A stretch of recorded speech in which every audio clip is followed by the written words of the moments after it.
ভালোবাসায় এমনটাই আপনার সাথে হয়। দারুণ প্রেমের সম্পর্ক চললে সেটা শুধু এনজয় করুন। আপনি নিজেকে হিরো ভাবতেই পারেন, কিন্তু সে যাই হোক, মেয়েটার তো নিজস্ব একটা মত আছেই। আপনার নাক এইরকম হতেই পারে, তাতে যায় আসে না। আনন্দে ভরা মুখ সবসময় সুন্দর।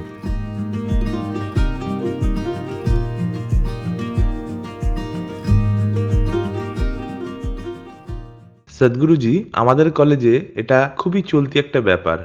আর ব্যাপারটা আমার জন্য সত্যি, আর আমার বন্ধুদের ক্ষেত্রেও। তো আমি একটি মেয়েকে ভালোবাসি। আর ঘটনাটা হলো, আমার তাকে সেটা বলার সাহস নেই। আর বলতে পারেন একরকম আত্মবিশ্বাস পাই না। আমার মনে হয় আমি ওর যোগ্যই নই। তো কি করা যায় এই ব্যাপারে?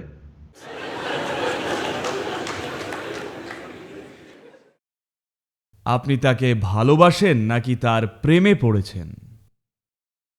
আসলে প্রেমে পড়ে গেছি। একটা ঘটনা বলি।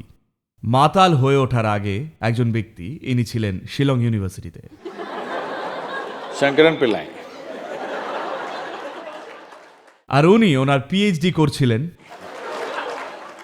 তো একদিন সে তার মেন্টর প্রফেসরের কাছে গেলেন আর বললেন, স্যার, আপনার একটা সাহায্য চাই, একটা ভীষণ দরকার এসে পড়েছে। তো প্রফেসর বললেন যে হ্যাঁ, তাই তো, আমি এখানে, নিশ্চয়ই বলো। তখন সে কলেজের সবচেয়ে সুন্দরী মেয়েটির নাম করে বললেন যে স্যার, আমি তার প্রেমে হাবুডুবু খাচ্ছি, এই ব্যাপারে আপনার একটা সাহায্য চাই। মানে আমার সাহায্য কেন দরকার? আমি এখানে সেসব ব্যাপারে সাহায্য করতে বসে নেই, আমি এখানে রয়েছি পড়াশুনো নিয়ে সাহায্য করতে। তো পিল্লাই বললেন, না স্যার, আমি সত্যি 50% সাকসেসফুল, আপনাকে শুধু বাকি 50%-এর জন্য সাহায্য করতে হবে। প্রফেসর বললেন, এই 50% সাকসেস ব্যাপারটা আবার কি?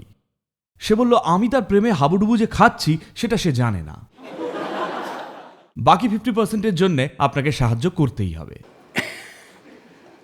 তো এই প্রেমের অনুভূতিটা শুধু উপভোগ করুন, কারণ কারণ এখন এটা পুরোপুরি আপনার হাতে। কিন্তু যদি সেও ব্যাপারটা জেনে যায়, তখন সেই কিন্তু ছড়ি ঘোরাবে।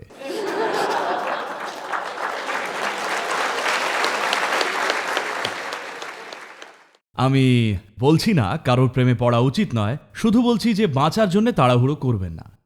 জীবনের এই পর্যায়ে দেখুন কিভাবে নিজেকে গড়ে তোলা যায় একটা সার্থক জীবনে। তখন সবকিছুই জীবনে আসবে নির্দিষ্টভাবে।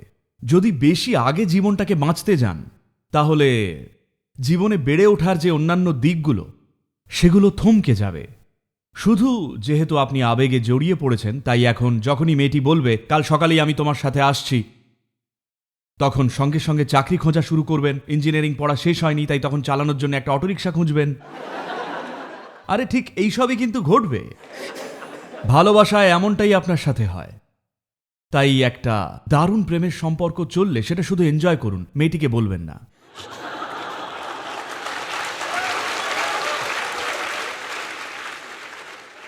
সদ্গুরু, আমার মনে হয় ও ওর মনের মধ্যে যে ইতস্তত ভাব, সংশয় রয়েছে, সেটা নিয়ে জানতে চাইছিল। যদিও কনটেক্সটটা সেটাই, প্রশ্নটা প্রধানত মনের সংশয় নিয়েই। দেখুন, সংশয়টা নিজেকে নিয়ে নয়, সংশয়টা মেয়েটাকে নিয়ে। যে মেয়েটা কি উত্তর দেবে, ভয়টা সেটারই। কোথাও একটা নিজের কথা ভাবার সময় আপনি ভাবেন, আমি কিছু পাওয়ার যোগ্য নাকি যথেষ্ট যোগ্য নই। এইসব নিয়ে ভাবা উচিত নয়। আপনি শুধু দেখুন প্রত্যেক দিন কিভাবে নিজেকে এখনকার চেয়ে আরো ভালো বা উন্নত মানুষ করে তুলতে পারেন। আর তারপর পৃথিবী কিভাবে আপনাকে সাড়া দেয় সেটাই বলে দেবে আপনি যথেষ্ট যোগ্য কিনা। আপনার ভাবনার কোনো ভূমিকাই নেই। দেখুন, এই কারণেই বছরের শেষে একটা পরীক্ষা রাখা হয়। কেন? কারণ আপনি নিজেকে বিরাট ইঞ্জিনিয়ার ভাবতেই পারেন, কিন্তু পরীক্ষার ফলই বলে দেয় সেটা। তো এটাও অনেকটা এইরকমই। আপনি ভাবতেই পারেন যে আমি হিরো, কিন্তু যাই হোক, মেয়েটার তো নিজস্ব একটা মত আছেই। তাই বরঞ্চ দেখুন নিজেকে কত রকমভাবে আরো উন্নত করা যায়, শুধু দেখতে কেমন লাগছে নয়। কারণ কিছুদিন বাদে আপনাকে দেখতে কেমন তার গুরুত্ব আর থাকবে না। আপনাকে নিজেকে উন্নত করতে হবে। নিজেকে কিভাবে উন্নত করবেন? অন্তত নিজেকে ভালো একজন ইঞ্জিনিয়ার করে তুলুন, সেটা একটা ভালো আইডিয়া। আর আরেকটা ব্যাপার হলো, দেখুন, আরও ভালো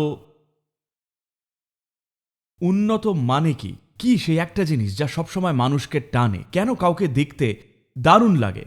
যদি খেয়াল করেন দেখবেন সেটা কারণ নাকের আকার নয়, কিংবা আপনার চিবুকটা কেমন সেইটা নয়, অথবা আপনার চুলের স্টাইলটা, সেসব নয়। একটা হাসি খুশি মুখ সবসময় একটা সুন্দর মুখ, তাই নয় কি? আপনার নাক এইরকম হতেই পারে, তাতে যায় আসে না। আনন্দে ভরা মুখ সবসময় সুন্দর হয়। কিন্তু এই একটা জিনিস করুন, হয়তো সেও আপনার প্রেমে পড়ে যাবে।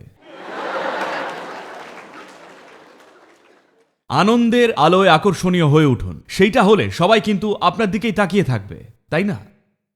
একটু গাইতে শিখতে হবে একটা গান, চাইলে আমরাও আপনাকে শেখাতে পারি। তাকে প্রেমে ফেলতে শুধু একটা গানই হয়তো যথেষ্ট।